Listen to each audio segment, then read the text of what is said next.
Chapter 8 enlightenment relationship.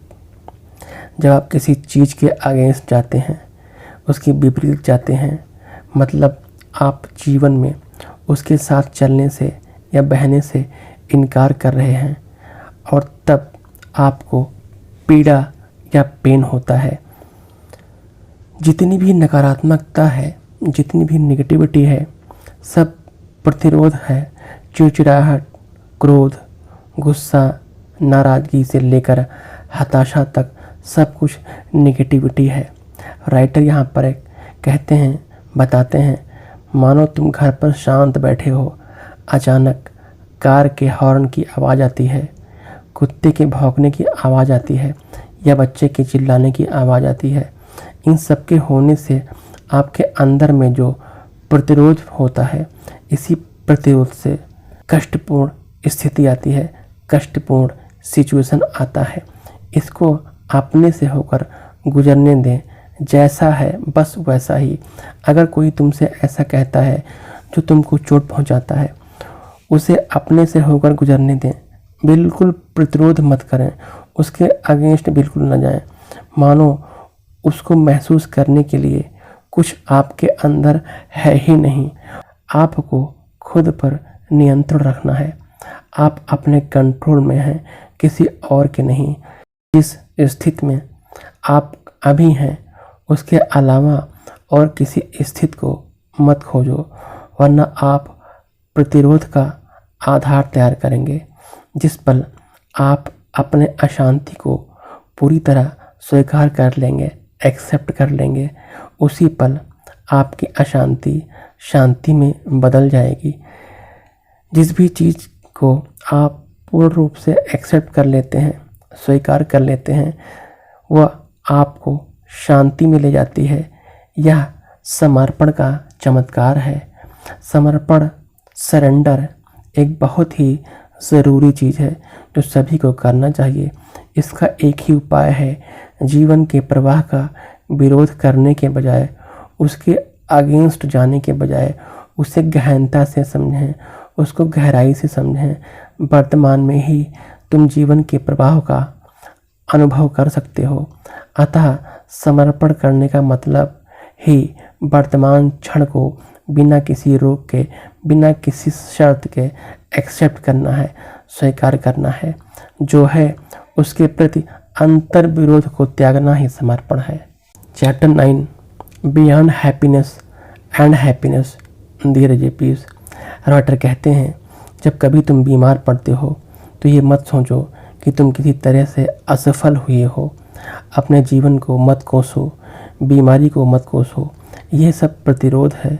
तुम्हारे जीवन में अगर कुछ भी खराब होता है, उससे अनुभव और ज्ञान हासिल करो।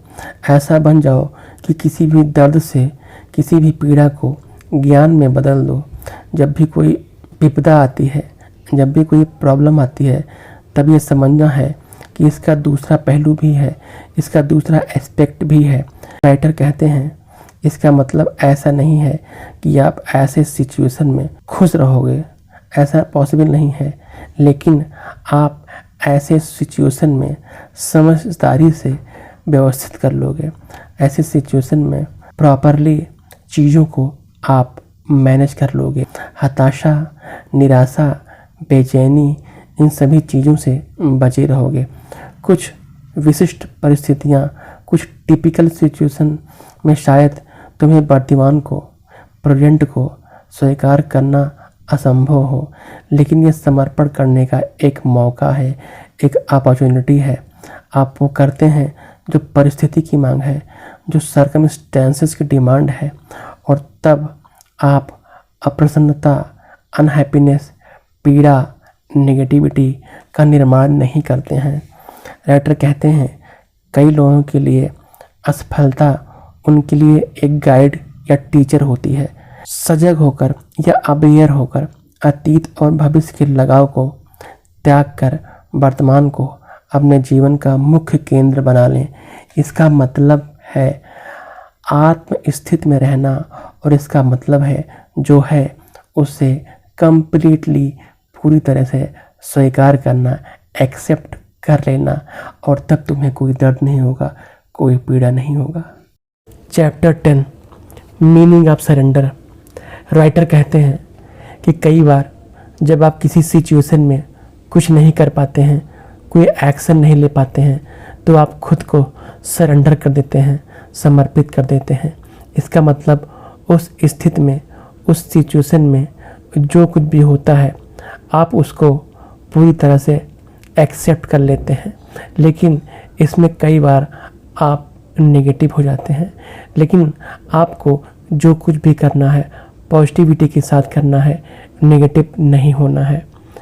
राइटर कहते हैं सरेंडर को पॉजिटिव इस तरह लेना है कि जो आपका प्रेजेंट है उसको अनकंडीशनली एक्सेप्ट कर लीजिए। सरेंडर पूरी तरह से आंतरिक क्रिया है, पूरी तरह से इंटरनल प्रोसेस है। लेकिन इसका मतलब ये नहीं कि आप आउटर में कोई एक्शन नहीं ले सकते।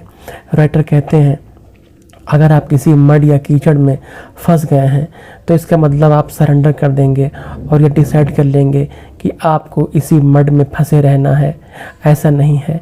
आपको किसी भी अनडिज़ायरेबल या अनप्लीजेंट लाइफ की सिचुएशन को एक्सेप्ट नहीं करना है और ना ही खुद के साथ डिसीव करना है कि आप खुद को समझा ले जाएं कि आप जहाँ पे हैं वो बेटर है। ऐसा भी नहीं करना है। आपको रिकग्नाइज करना है, आइडेंटिफाई करना है कि आपकी जो प्रेजेंट सिचुएशन है वो ये है और यहाँ से आपको निकलना है। आपको कोई रेसिस्टेंस या नेगेटिविटी नहीं क्रिएट करना है। आपको बस एक्सेप्ट करना है, कंप्लेन नहीं करना है कि आप बार बार सोचें कि मैं मड में फंस गया, ऐसा मैंने क्या किया था। ये नहीं करना है। सरेंडर का मीनिंग ये है कि जो रियलिटी है उसको एक्सेप्ट करना है और वहाँ से बाहर निकलने के लिए सारे पॉजिटिव जो भी रास्ते हैं वो आपको अपनाने हैं और फिर वहाँ से आपको बाहर निकलना है। राइटर कहते हैं अगर आप किसी ऐसी स्थिति में हैं जो अनप्लीजेंट है या जिससे आप सेटिस्फाई नहीं हैं, संतुष्ट नहीं हैं, और अगर आप उस स्थिति को, उस सिचुएशन को एक्सेप्ट कर लेते हैं, तब आप असंतुष्ट और अनप्लीजेंट मोमेंट से बच जाते हैं। सरेंडर की स्थिति में आप ये अच्छी तरह जान जाएंगे कि आपको क्या करना है और आप एक्शन ले सकेंगे।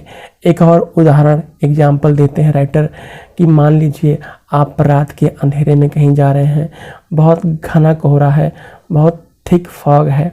ऐसे में जब आप टॉर्च जलाते हैं तो वो टॉर्च की रोशनी आपको एक रास्ता दिखाती है। सरेंडर इसी तरह से है कि जब आप रियलिटी को एक्सेप्ट कर लेते हैं कि अभी जो है वो ऐसा है, तो आपको एक रास्ता मिलता है जिस पे चल करके आप उस डिफ़िकल्टी से बाहर आ जाते हैं। Thank you friends.